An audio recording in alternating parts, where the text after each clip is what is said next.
오후 5시 50분입니다. 컴퓨터를 끄려는 순간 옆자리 동료가 다가옵니다. 혹시 이것만 오늘 대신 확인해 주실 수 있어요? 내일 아침까지 보내야 해서요. 나는 이미 약속이 있고 오늘 할 일도 끝나지 않았습니다. 그런데 입에서는 다른 말이 나옵니다. 네, 제가 볼게요. 그날 밤 10시가 넘도록 혼자 컴퓨터 앞에 앉아 있습니다. 처음에는 동료를 돕고 싶었습니다. 그런데 시간이 지날수록 마음속에 이상한 억울함이 쌓입니다. 왜 항상 나한테 부탁하지? 내가 바쁜 건 생각하지 않나? 하지만 상대는 내가 싫다는 사실을 알 수 없었습니다. 나는 거절하지 않았습니다. 동의했습니다. 우리는 관계를 지키기 위해 네 라고 말했지만 때로 그 대답이 관계 안에 보이지 않는 불만을 남깁니다. 부탁을 받으면 우리는 내용만 듣지 않습니다. 그 뒤에 있을지도 모르는 의미까지 상상합니다. 거절하면 이기적인 사람으로 보이지 않을까? 다음에는 나를 도와주지 않겠지? 사이가 어색해지면 어떡하지? 그래서 부탁 하나가 작은 관계 시험처럼 느껴집니다. 상대를 생각하는 마음은 좋은 것입니다. 문제는 내가 원하지 않는 동의를 해놓고 상대가 그 희생의 크기까지 알아주기를 기대할 때 생깁니다. 마음속에는 보이지 않는 영수증이 발행됩니다. 나는 이만큼 참았으니 당신도 알아줘야 해. 그런데 상대는 그 영수증을 받은 적이 없습니다. 내가 말하지 않은 경계를 상대가 정확히 알아차리기를 기대하는 것은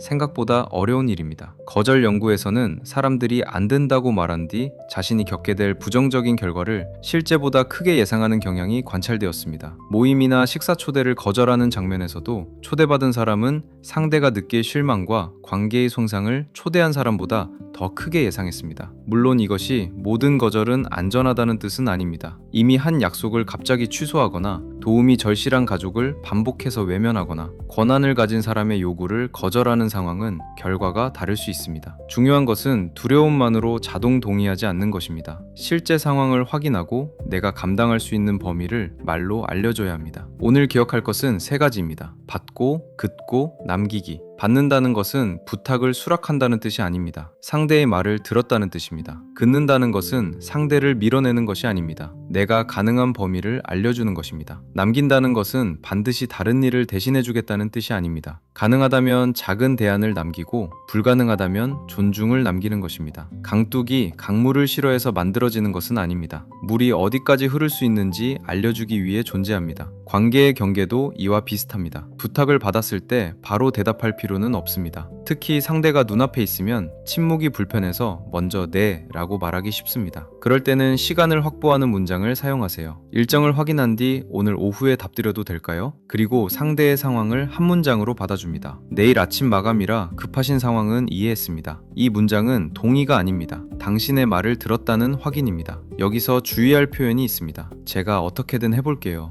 아마 가능할 것 같아요. 일단 보내보세요. 거절이 두려워 애매하게 대답하면 상대는 그것을 수락으로 이해할 수 있습니다. 생각할 시간이 필요하다면 시간을 달라고 정확히 말하는 편이 낫습니다. 2번째는 할 수 없는 범위를 한 문장으로 말하는 것입니다. 이번 주에는 제 일정 때문에 맡기 어렵습니다. 거절을 법정 최후 결론처럼 만들 필요는 없습니다. 왜 바쁜지, 누구를 만나야 하는지, 지난주부터 얼마나 힘들었는지 모두 증명하지 않아도 됩니다. 이유가 길어질수록 상대는 그 이유를 해결하면 부탁이 가능하다고 생각할 수 있습니다. 그 약속을 다음 주로 바꾸면 안 돼요? 집에서도 할 수 있잖아요. 시간은 많이 안 걸려요. 짧은 이유 하나면 충분합니다. 오늘은 이미 마감해야 할 일이 있어 맡기 어렵습니다. 아마 조금 어려울 것 같은데요. 보다는 이번에는 어렵습니다가 더 친절할 수 있습니다. 상대가 다음 행동을 선택할 수 있을 만큼 뜻이 분명하기 때문입니다. 죄송합니다 라는 말을 사용해도 괜찮습니다. 다만 사과가 경계를 삼키지 않도록 한 번만 말하고 가능한 범위를 명확히 붙입니다. 마지막은 관계에 무엇을 남길지 선택하는 것입니다. 실제로 가능한 대안이 있다면 작게 제안할 수 있습니다. 오늘 전체 문서를 검토할 수는 없지만 참고할 체크리스트는 보내드릴 수 있어요. 이번 주말은 어렵지만 다음 주 수요일에 20분 정도는 가능합니다. 대안을 만들 때는 새로운 희생을 급하게 약속하지 마세요. 거절이 미안해서 3가지 일을 더 떠맡으면 경계는 다시 사라집니다. 해줄 수 있는 일이 전혀 없다면 대안을 억지로 만들 필요도 없습니다. 이번에는 도와드리기 어렵습니다. 잘 해결되기를 바랍니다. 이 문장도 충분히 정중한 마무리입니다. 거절의 목적은 상대를 만족시키는 완벽한 문장을 만드는 것이 아닙니다. 상대가 내 대답을 정확히 이해하도록 돕는 것입니다. 직장 동료가 말합니다. 이 자료만 오늘 대신 마감해 주실 수 있어요? 이렇게 답할 수 있습니다. 내일 아침까지라 급하신 건 알겠습니다. 하지만 오늘은 제가 맡기 어렵습니다. 대신 오전에 사용한 체크리스트는 보내드릴 수 있어요. 친구가 토요일 이사를 도와달라고 합니다. 이사 때문에 사람이 필요한 상황이구나. 그런데 토요일에는 참석하기 어려워. 금요일 저녁에 박스를 전달하는 것까지는 가능해. 대안을 제공할 수 없다면 마지막 문장은 빼도 됩니다. 상대가 다시 압박할 수도 있습니다. 진짜 이것도 못해줘? 이때 새로운 이유를 계속 추가하지 마세요. 섭섭할 수 있다는 것은 알아. 그래도 이번 토요일은 어렵다. 경계는 상대가 한 번에 좋아해야만 유효해지는 것이 아닙니다. 상대의 감정을 인정하면서 같은 대답을 차분하게 반복할 수 있습니다. 권력 관계가 있는 상황에서는 단순한 거절이 현실적인 불이익으로 이어질 수도 있습니다. 이럴 때는 사람을 거절하기보다 범위와 우선순위를 조정하는 방식이 유용할 수 있습니다. 현재 A 업무와 B 업무를 금요일까지 모두 완료하기는 어렵습니다. 우선순위를 정해주시면 한 가지를 먼저 마무리하겠습니다. 가능하면 업무량과 합의 내용을 기록으로 남깁니다. 상대의 요구가 위협적이거나 반복적으로 경계를 침범한다면 좋은 문장 하나만으로 해결하려 하지 마세요. 조직의 절차나 신뢰할 수 있는 사람의 도움도 함께 필요할 수 있습니다. 사회성은 위험한 상황까지 혼자 말로 견디는 능력이 아닙니다. 다음에 부탁을 받으면 바로 완벽한 거절을 만들려고 하지 마세요. 세 가지만 기억해 보세요. 받고, 상대의 말과 상황을 들었다는 신호를 줍니다. 듣고, 내가 할 수 없는 범위를 짧고 분명하게 말합니다. 남기기, 진짜 가능한 대안이나 존중하는 마무리를 남깁니다. 오늘 거절해야 할 작은 부탁 하나를 떠올려 보세요.